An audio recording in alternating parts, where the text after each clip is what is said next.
Hello, Joe here from Infiniti of Tacoma. Today I'm going to tell you about this lovely 2019 Infiniti QX50 Essential that we have for sale. We recently took this one in on trade. This one's very nicely equipped with features, clean Carfax.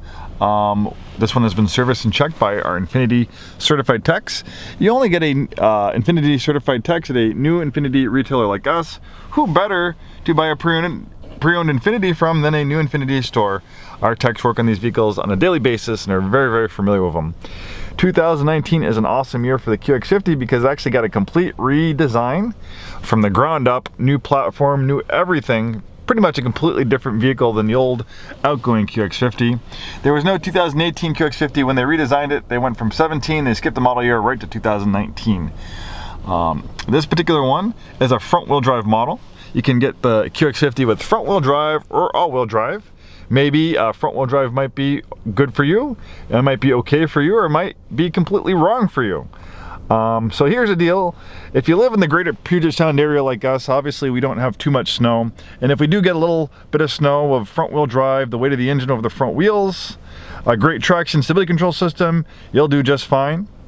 Obviously if you live on a, you have a steep driveway that ices over, you drive in the area, you ski, you like to go to Crystal Mountain, you ski, you drive over those mountain passes, maybe you live in a different part of the area like it has a lot of snow, maybe you drive to Colorado. In that case, you probably want all-wheel drive. So what are the benefits of front-wheel drive versus all-wheel drive? Well, obviously all-wheel drive will give you better traction in wet, slippery conditions. You get better performance in the wet, obviously you have better traction in the snow. But some benefits of front-wheel drive. For one, front-wheel drive is going to be a lower price point than the comparable all-wheel drive model. So if you don't really need all-wheel drive, then it might make sense to save a little bit of money and get a front-wheel drive one. Also, front-wheel drive is not going to get the front wheel drive is actually going to get a little bit better gas mileage than all-wheel drive because the drag of the all-wheel drive system does sap a little bit of gas mileage. So you get maybe 1-2 miles per gallon better overall than the comparable all-wheel drive one. And then maintenance costs. You'll save a little bit of money on maintenance because you don't have to worry about servicing an all-wheel drive system, and you don't have to worry about possibly the all-wheel drive system going bad and failing in the future, which is pretty rare, but it is a possibility. And if it does fail, it can be quite expensive to fix. So there is your spiel about front-wheel drive versus all-wheel drive. Obviously, you're an intelligent person and you can hopefully decide what would be good for you. Maybe if this one works for you, then this is a great vehicle to consider. With the Essential package, you have a beautiful leather interior. We have electronic parking brake, new feature. This has keyless ignition with push button start, a CVT transmission to maximize performance and efficiency, offering an almost infinite amount of gear ratios. We have a new dual display system. The top screen is for navigation. Parking camera, you can see we have a 360-degree around view monitor. This is actually, back in the day, Infiniti had the first production 360 overhead camera. A lot of people have copied us ever since, but Infiniti loves to be pioneers of technology, and this vehicle actually has a lot of pioneer technology itself. Okay, the bottom screen is a tablet-like interface for vehicle settings and apps. We have a drive mode selector. You have it here. You can also access it here. You can make changes to the transmission, steering effort, active trace control, brakes individual wheels to help you rotate through the corners a little bit better. You can shut it on or off. Active engine braking gives you a little bit more aggressive engine braking, so the vehicle will slow down a little bit more aggressively when you take your foot off the accelerator. And then going back to the steering, this actually has digital dynamic steering, one awesome system. Another pioneering system from Infiniti, it's actually steer by wire. So under normal driving conditions, there is no mechanical connection to the front wheels. It's all handled by electric motors and computers. Well, why would Infiniti want to do this? Well, eventually this is going to lead the path to autonomous driving. We can get rid of the steering column. It'll make the vehicle a lot less complex to produce, and it'll make it better and safer in a lot of ways. We still have a steering column right now, but under normal driving conditions like right now, it's not connected to the front wheels. It's just a mechanical backup. So if there is a catastrophic loss of power, don't worry. That mechanical steering rack will kick in and you can safely steer the vehicle to a stop. If for some reason you have a catastrophic loss of power, you won't lose steering. So some of the benefits you get now from the direct adaptive steering is you get a lot of control over the feel of the steering. Let's go back to the drive mode selector. So you can control the feel of the steering, and there's standard and sport. And you can also control the weight of the steering too, so you can make it kind of heavier, quicker, or you can make it slower, more luxury car-like. Also, with the direct adaptive steering system, it filters out unwanted feedback. So I don't know if you've ever been like blown around the road by crosswinds. That can help cancel that out. If you hit, ruts or potholes in the road that could jerk the wheel, normally the wheel would jerk, but that will be filtered out. And it also works great with some other great driver's assistance features. This has pretty much all the safety and driver's assistance features you can get in 2019. We have the active safety shield. You can apply that and that'll automatically put on a lot of those driver's assistance and safety features.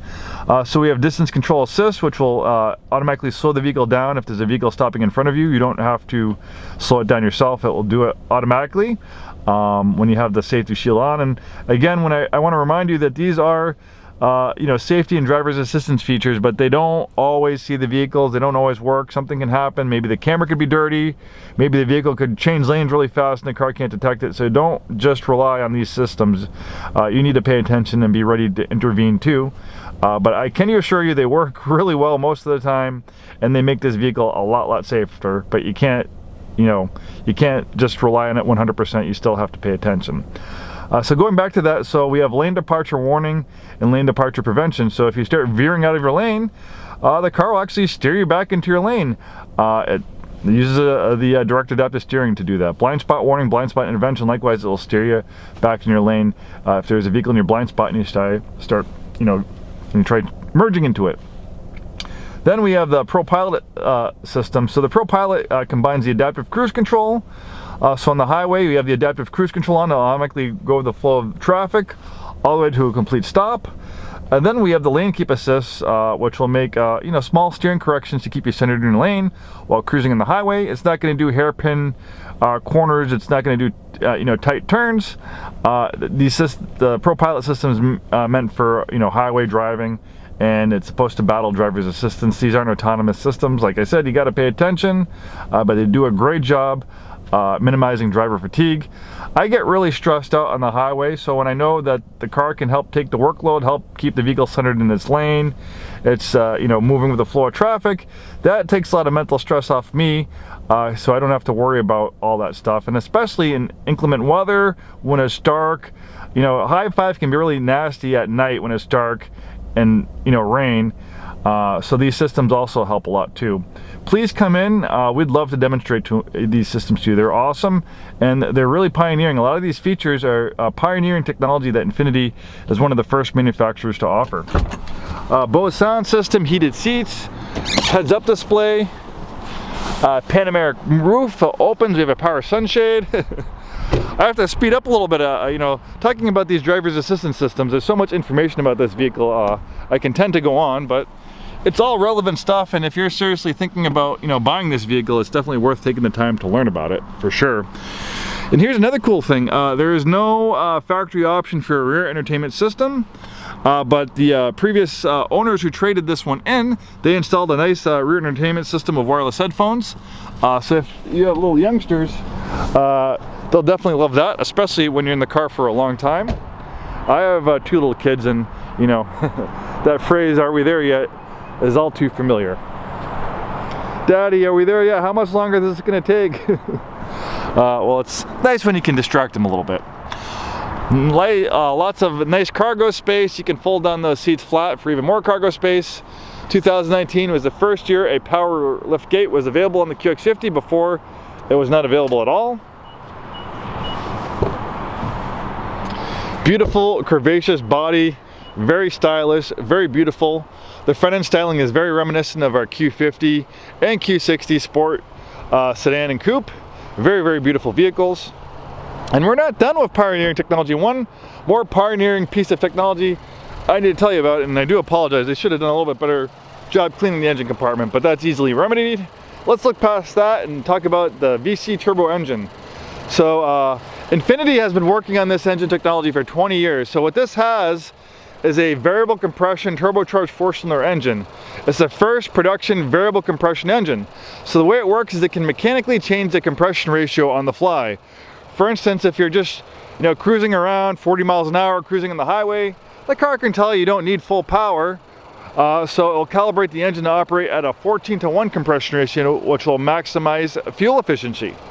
But let's say you have the drive mode selector in sport mode, you're stomping on the gas pedal, you're doing some performance driving, well the car can tell, and it'll very quickly change that compression ratio to an 8:1 compression ratio, which will give you maximum output. Maximum output is 268 horsepower and 280 pound-feet of torque. In fact, it makes more torque than the outgoing naturally aspirated 3.7 liter V6 it replaces.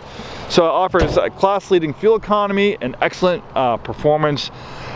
Very, very fun crossover SUV. Thanks so much for taking the time to watch this video. Hopefully we see you soon, and have a wonderful day.